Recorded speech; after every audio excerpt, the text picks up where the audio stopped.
Hey everyone, it's the King of Burnt Toast film review show, whatever I call this. And before I start this, I want to say something. I apologise for anyone who may have been a bit impatient for me trying to review Captain America, the First Avenger.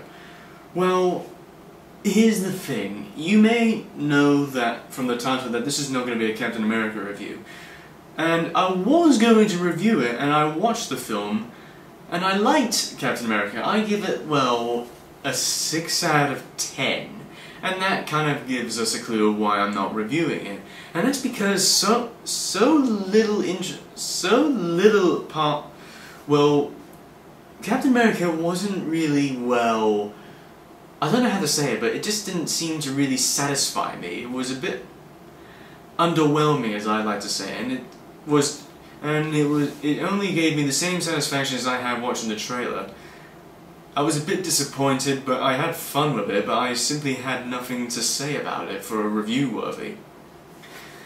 Anyway, now that I finally got that off my chest, I have to say I do apologise for the long wait, but then again that's also because summer's ended and I have a new term for BTEC courses. Anyway, what I am going to give you is a review of a film that I watched during the summer and gave me much more of, and which I consider to be the real summer blockbuster of last summer. At least what I like to say. And I am of course talking about Princess Mononoke, a film by Japanese animator, legend, and all-around living god, Hayao Miyazaki. Now, I did mention during my Akira review that I would eventually at one point review a Miyazaki film.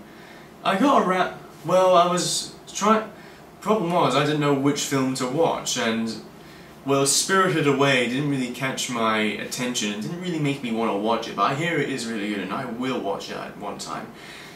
But then I heard about Princess Mononoke and watched one trailer of it and got me a bit interested, so I watched it. And boy, was I missing out on a lot of anime.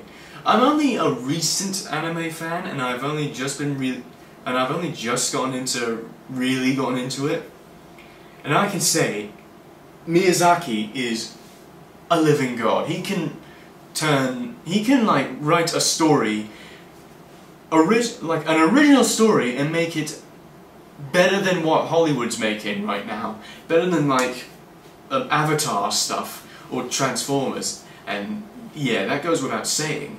And I'm astounded. I underestimated Miyazaki. I was very young back then when I heard about Miyazaki. I'm like, yeah, anime, not my thing. I was a bit snobbish about anime, and then when I watched Akira, my opinion about it changed, and I was trying to think of what Miyazaki film I would watch, and I wasn't really sure which one I was going to watch.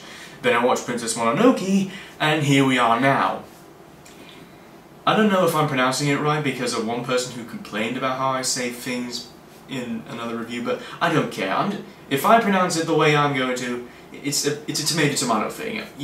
You understand. Anyway, I'm going to sit down and I'm going to explain why Princess Mononoke is possibly my most favourite anime to this day. And starting from, and because of my magnificent script here, it may be a bit of a better review than most of my earlier ones. Okay, starting off, this goes without saying when you talk about Miyazaki. Miyazaki is possibly the greatest writer in existence right now, and he's making anime films which are better than the Hollywood blockbusters you see every year, with like Hollywood action stars like Jason Statham or anyone I can think of. But Miyazaki, he thinks of these and they're completely original, and I was astounded. I mean, most of the films you see today are either based off a story, original but really crap, or based off, or like made up, or inspired by a number of stuff. I've started like writing my own stories, though I won't tell you what they're about, but they're inspired by stuff like Hideo Kojima's Metal Gear Solid games, or James Bond stuff, and I will review the James Bond thing right now.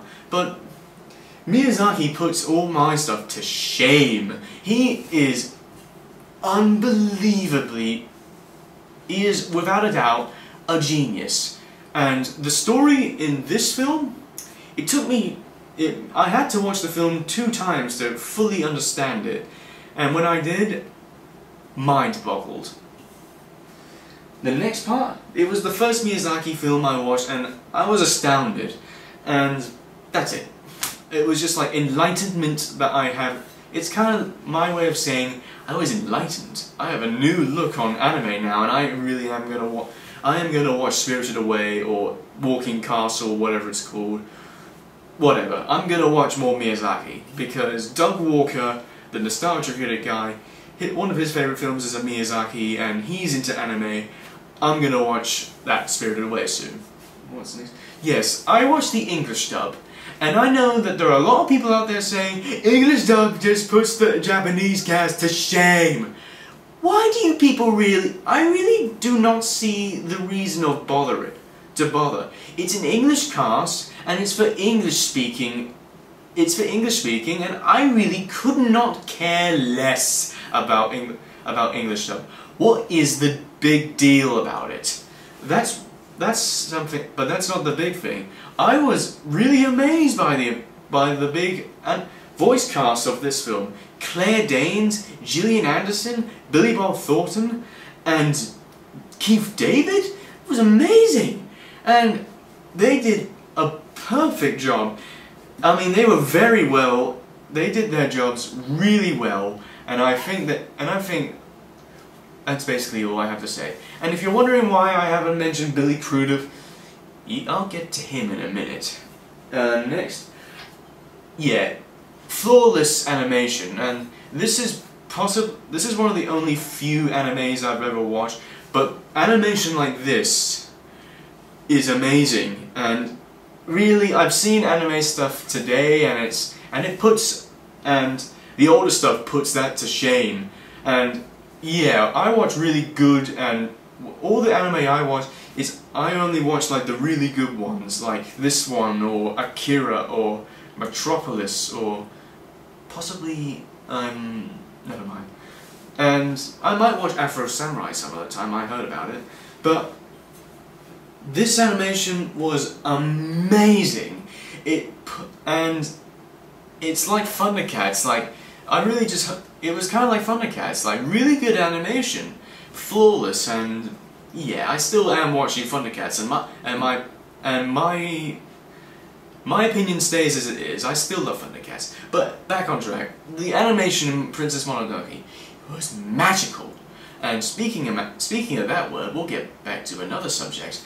What next? Oh yes, possibly my favourite part, the characters.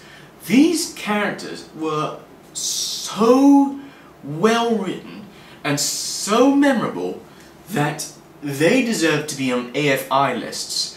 And my favourite film doesn't even have my favourite film my all-time favourite film with like my all-time favourite character in cinema is not even on AFI. These characters need to be on AFI lists. These were memorable, deep, emotional, loving, and really cool and very well played characters. They were flawless. What is it? Yes.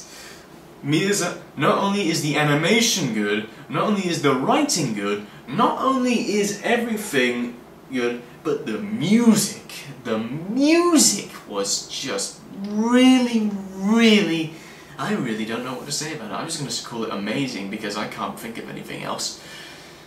Yeah, the music was on par with the story, and just like Akira, the music flows with the story pretty well, and it was so greatly well built for the story. That's what I gotta say. Oh yeah, possibly one thing I was Possibly one thing I really found to be a bit of a nuisance with the film